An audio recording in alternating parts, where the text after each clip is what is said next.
Le document présenté aujourd'hui aux Sénégalais, à savoir Sénégal Vision 2050, c'est tout simplement un cocktail d'esbrouf, de réchauffé et de plagiat. Mesdames et messieurs, après 7 mois d'attente, après avoir repoussé maintes fois ce rendez-vous ô combien important avec le peuple, après avoir fui l'Assemblée nationale pour ne pas faire sa déclaration de politique générale, nous venons de découvrir la vision des nouvelles autorités du Sénégal, le Premier ministre Ousmane Sonko et son Excellence le Président de la République auprès du Premier ministre. Que dis-je? Premier sinistre de la belle République du Sénégal. Ce jour du 14 octobre restera mémorable par la sinistre campagne électorale lancée dans un des pôles emblématiques du PSE par un PM qui croit sortir de la cuisse de Jupiter avec le nihilisme de notre histoire commune. Une vision politique à la hauteur de la grande nation ne s'achète pas dans un cabinet de consultance. Le Japon dont il fait référence n'est pas le produit d'un cabinet privé, mais d'une œuvre collective et consensuelle de tout un peuple sous un leadership effectif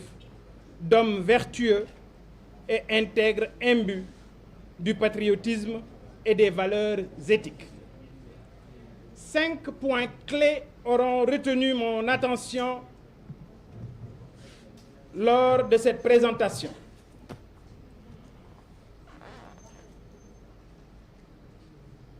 Numéro 1, de l'esbrouf et de l'arnaque intellectuelle. Le premier constat sur la forme, c'est d'abord la continuité manifeste entre le Sénégal Vision 2050 et le plan Sénégal émergent PSE. Ce sont les hommes du PSE, les documents du PSE et l'approche du PSE. Les mêmes documents élaborés sous le PSE, je veux parler du document de la stratégie nationale de développement du secteur privé, qui ont été plagiés et recopiés tels quels. Rien n'a changé. Même les déclinaisons quinquennales et décennales. Mesdames et messieurs, toujours dans le domaine de l'esbrouf intellectuel, sur quelle base les chiffres annoncés dans le diagnostic par le Premier ministre Ousmane Sonko sont-ils vrais? Et si tant est que lui-même a déclaré faux les chiffres officiels de l'administration publique et par conséquent de faussaires, de hauts fonctionnaires dont bizarrement certains étaient de la partie aujourd'hui, parmi lesquels les principaux orateurs de ce matin. Je vais y revenir. Sachant que la Cour suprême n'a pas encore validé les chiffres officiels de l'état des lieux, donc encore de l'arnaque.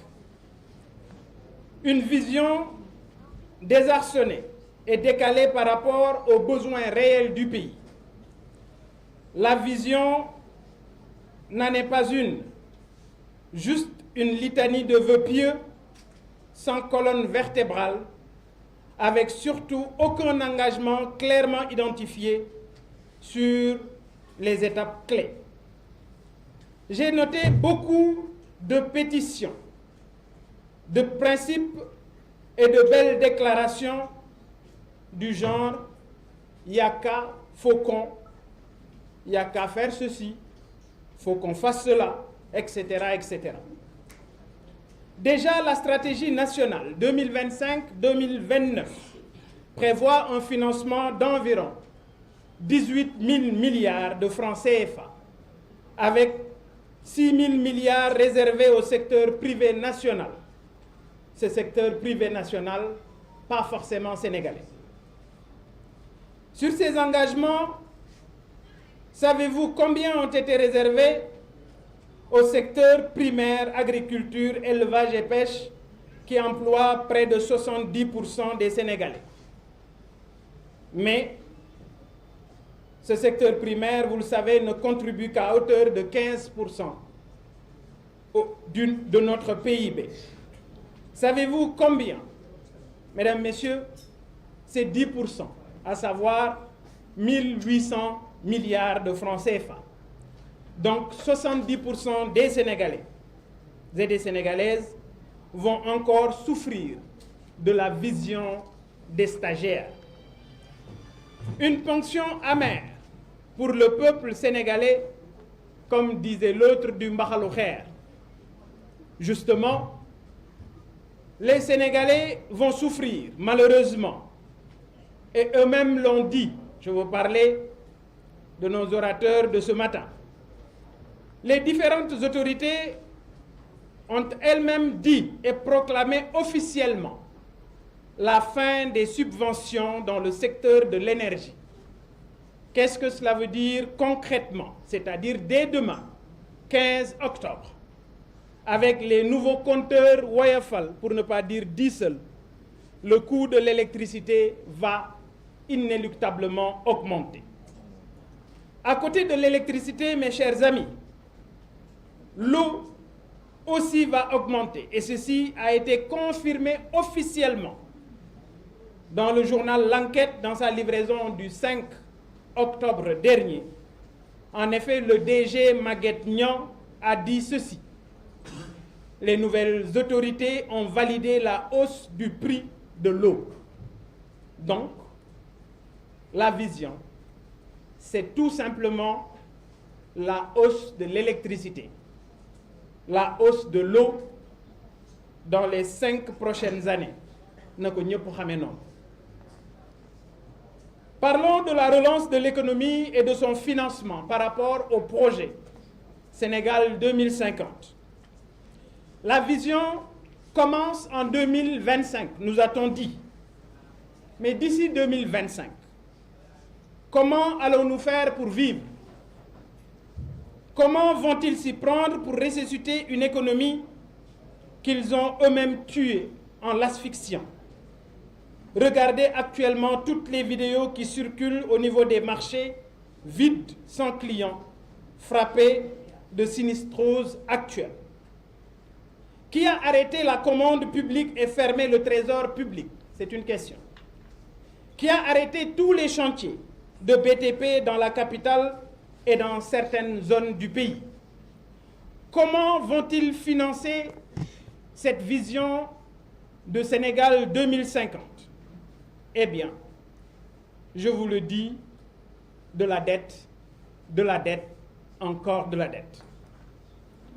Le président Diomaye et le Premier ministre Ousmane Sonko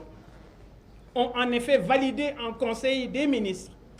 le 12 juin dernier les budgets pour les 3 prochaines années.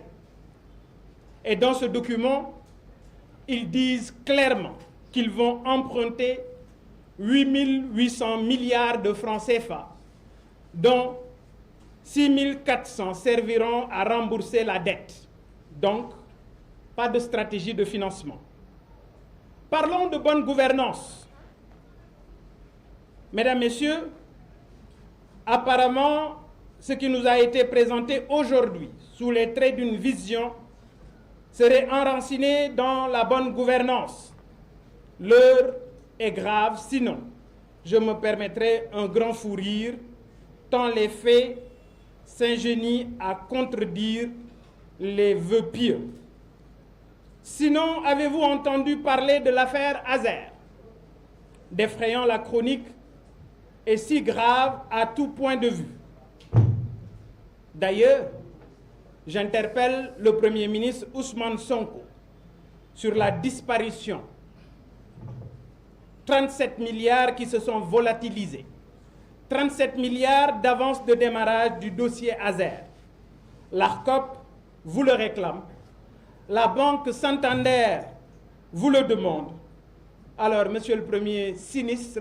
je vous le demande. Où sont nos 37 milliards? Ana xaalis bi. Et quitte du dossier de l'ONAS, dont l'ancien directeur général, le docteur Cheikh Dieng, est auditionné aujourd'hui par les enquêteurs. Vous avez entendu parler de la belle campagne de recrutement du président de la République, qui cherche apparemment des chargés de mission pour ces journées de set-setal sans buzz, donc sans grande envergure. Récemment, 47 ont été bombardés, chargés de mission. Est-ce cela la bonne gouvernance? Décidément, l'homo pastefensis est un as de l'esbrouf et de la malhonnêteté intellectuelle. Rectifier la trajectoire prise par l'État du Sénégal le 17 novembre pour ne pas faire sombrer notre si beau pays. Mesdames, Messieurs, l'heure n'est pas à la rigolade. Le moment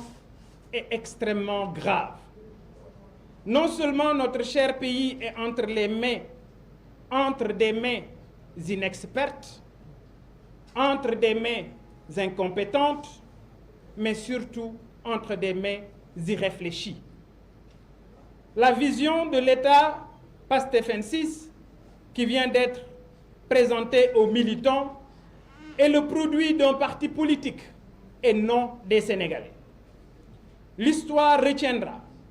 que le projet de PASTEF n'a jamais existé et le Premier ministre est entré dans le livre des Guinness en qualité de seul Premier ministre incapable de produire une déclaration de politique générale et de coordonner l'élaboration d'une stratégie nationale de développement. C'est sa stratégie et pas celle des Sénégalais. Mais nous venons de découvrir que notre peuple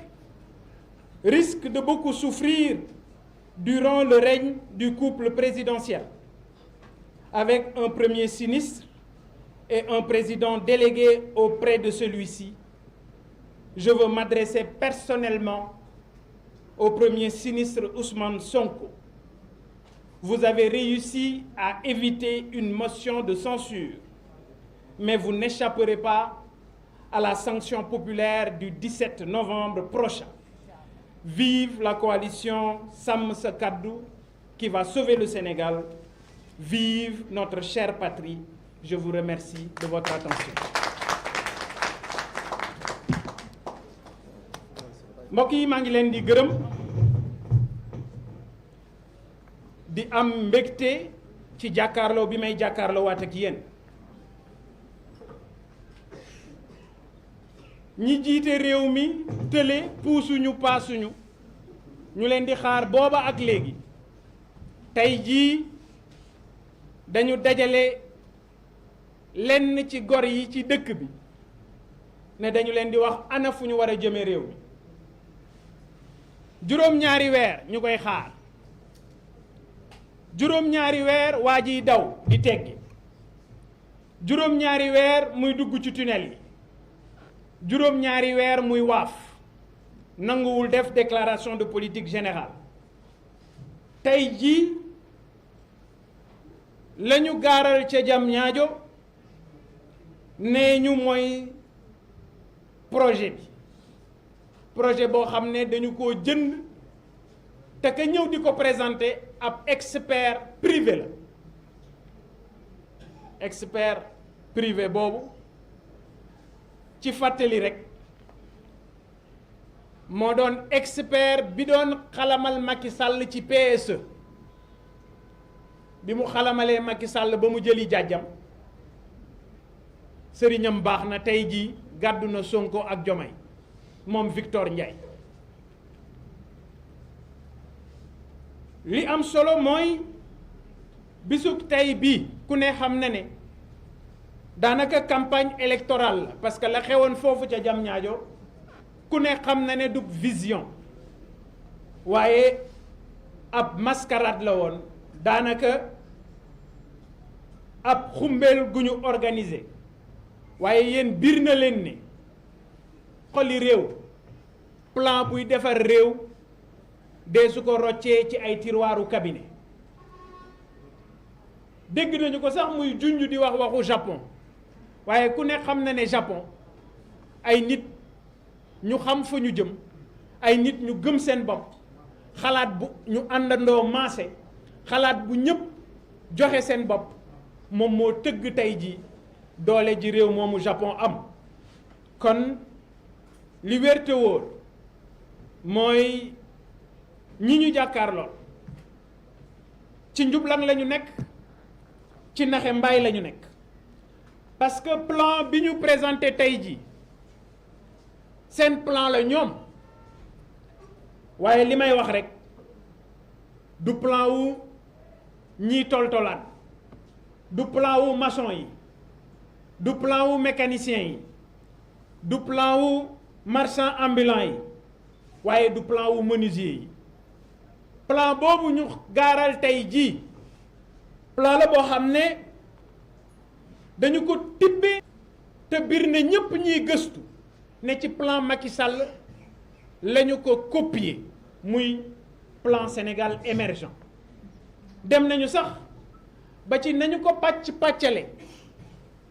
ci juróomi at ak ci fukki at comme ay mbabba daara lañu jéemuñu koo soppar ñi sax noonu lañ ko ca bàyyee pour wane degré de nullardise bi nga xam ne moo nekk ci ñoom li wóor mooy laaj bi sénégalais yépp di laaj xam ngeen ne moo taxoon ñu yóbbu ma ci alkaati yi chiffres ya ñu ma doon laaj moom laa dellu di laajte waaw li ñu présenté tey fan la ñu sukkandiku bëgg naa xam ndax ci chiffres ya ñu falsifié woon te génnagul foofu la ñu sukkandiku walla chiffres ya nga xam ne moom la ñu yàgg a falsifié. La question elle est extrêmement importante et war nañ ñu ci tontu chiffres yi ñu basé wu pour jox ñu projet Sénégal ne projet boobu ñu doon wax musul am projet boobu ñu doon wax musuñu ko bind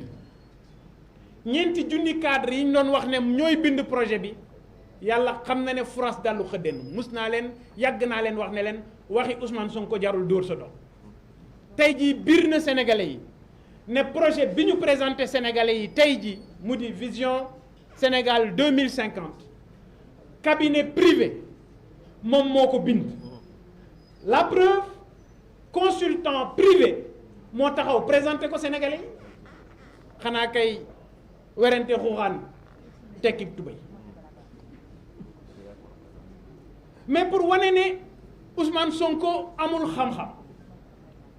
pour wane ne Ousmane Sonko day lambaatu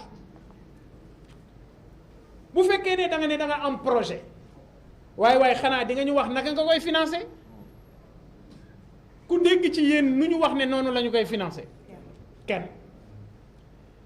may fàttali ne ci biir document bi wax nañu ne stratégie nationale boobu ci diggante 2025 ak 2029 am na 18 000 milliards fukki junniy milliards ak juróom-ñett yoo xam ne dañ ko war a lebi ñoom ñi doon jooy leb tey jii ñooy champion leb ñoom ñi doon wax ne réew mi dañu ko tayle tey jii Ousmane Sonko ak son président délégué auprès du premier ministre ñoo dàq leb Ismaïla Yassine kon ci 18 000 milliards yooyu 6 000 milliards dañu ko jagleel le secteur privé national nee na ñooy mais yéen ñi biir na leen ne société yi ñu duppee privé national duñu ay société nationale parce que bari na ci yoo xam ne ay nit ñu nekk bitim réew ñoo ko moom kon ci engagement yooyu ngeen bàyyi ci xel ne dañu wax ne téeméeri sénégalais yoo jël 70 yi juróom-ñaar fukk yi ñu ngi yëngatu diggante mbay càmm ak napp xanaa kon looloo yor réew mi ci biir plan boobu ñu présenté sénégalais ñu ne ci 18 000 milliards ya ñu war a leb diggante 2025 2029 10% la ñuy jagleel le secteur primaire mooy mbay sàmm akub napp dem naa sax ci biir calcul yi maanaam booy xool day nekk région bu nekk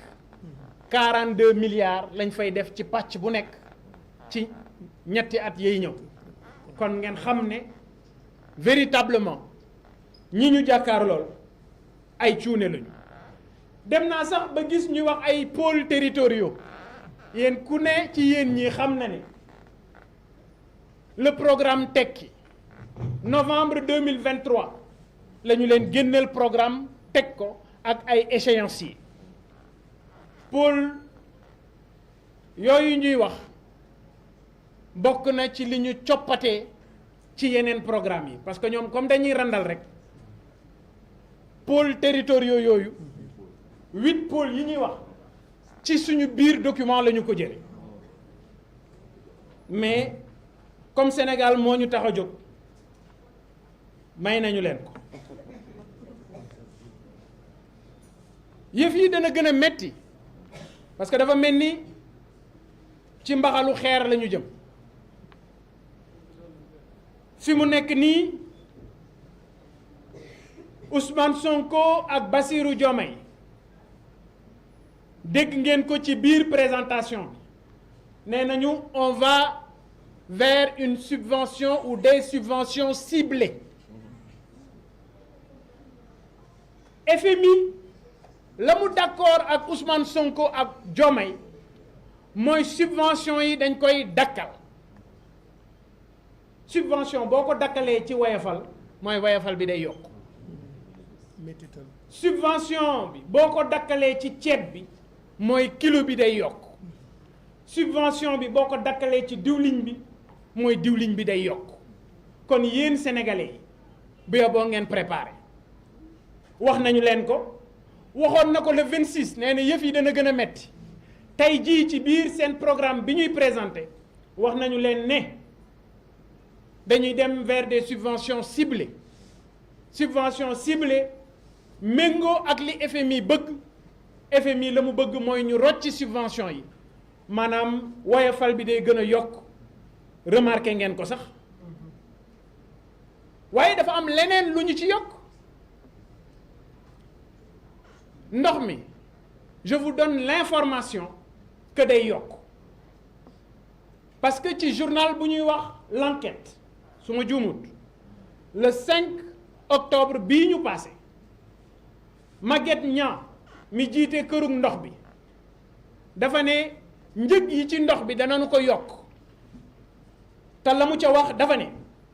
les nouvelles autorités ont validé la hausse du prix de l'eau kon ku doon laajte faali ngoyo ngok jàpp leen ne vision bi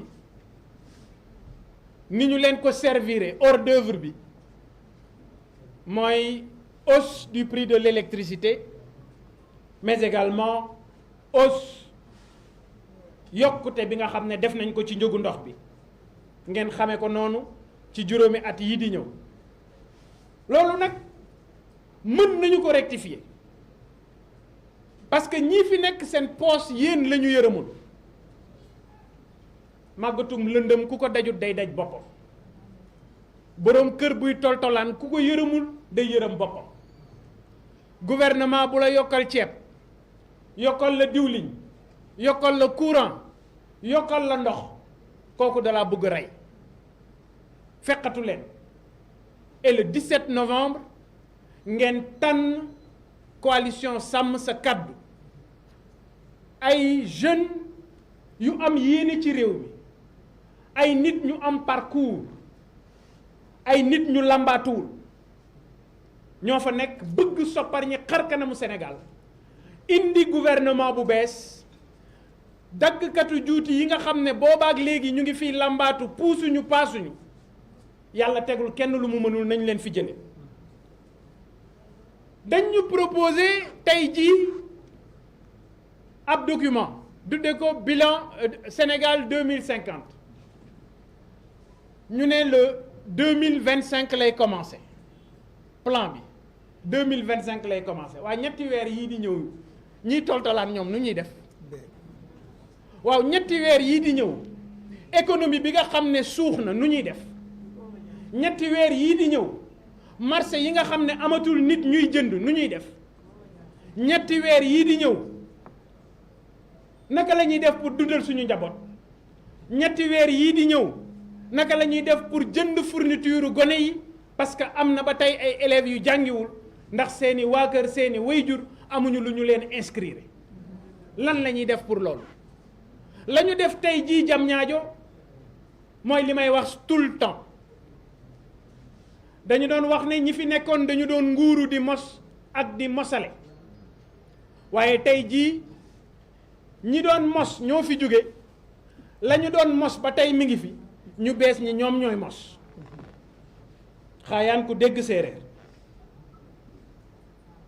li ñu wax nañ ñu lépp sauf wax ñu naka la ñuy relancer économie bu Sénégal tey jii yéen ñi teew fii ñëpp ku ci nekk xam na ne sénégalais yi sonn na yéen ñi teew fii ñëpp ku ci nekk xam na ne borom kër yi jaaxle nañ yéen ñi teew fii ñëpp ku ci ne biir na ko ne la mu mënoon daaw mënatu ko ren loolu nag dara waralu ko lu dul ay gaa yuy làmbaatu ay gaa yoo xam ne tële nañu ay gaa yoo xam ne nanguwuñu ne puusuñu paasuñu parce que nag vision bii ñu def vision bi ñu duppee Sénégal 2050 ci bor lañu ko wéer ci bor lañu ko nar a dundale ci bor lañu ko nar a jëfe te yéen ñii ci seen poste lañu ko yaakaar moom Bassirou Diomaye Faye ak premier ministre Ousmane Sonko ci conseil des ministres bii passé le 12 juin d'accord nañu ci ñetti at yii di ñëw ñu ne dañuy dem lebi juróom-ñetti junniy milliards ak juróom-ñetti téeméer 8800 milliards 8800 milliards yooyu boo seetloo 6400 milliards yëpp ci fay bor la jëm maanaam suul bukki sulli bukki niñ koy bañee ci la vie courante malheureusement noonu la ko Ousmane Sonko di defee ak Diomaye warta bett kenn en tout cas man bettuma yàgg naa leen koy wax daggkatu juuti du feesal poos et ñii encore une fois amuñu lenn ci xam-xam damay wax ci sumay waxtaan ma ne leen dañu mel ni ay maanaam baaxooñ mooy vautour xam nga vautour médd lay dunde dañuy fekk ay entrepreneur yu liggéey ba créer richesse am dara ñu ñëw coppet ca loolu la ñuy dunde kon ma waxoon ko bantuwaat ko amuñu vision amuñu xalaat bu ñu yore Sénégal et tey jii document vision Sénégal 2050 bi ñu présenté te ab consultant bu nekk ci cabinet privé ànd ak ñoom ci présentation bi te mu biir ñiy gëstu ñëpp ne ay document la ñu dem copier coller boolewuñu ci sax jéem nandite indi xam-xam rocci roof leneen mais noonu la ñu ko bàyyee c'est juste pour vous informer ci seen degré ci wàllu tële ak wàllu mbabba daara dégg ngeen leen saa su ne ñu ne waaw Sénégal dañu war a def bonne gouvernance ñoom bonne gouvernance pour ñeneen ñi rek la mais ñoom bonne gouvernance boolewuñ ko ñoom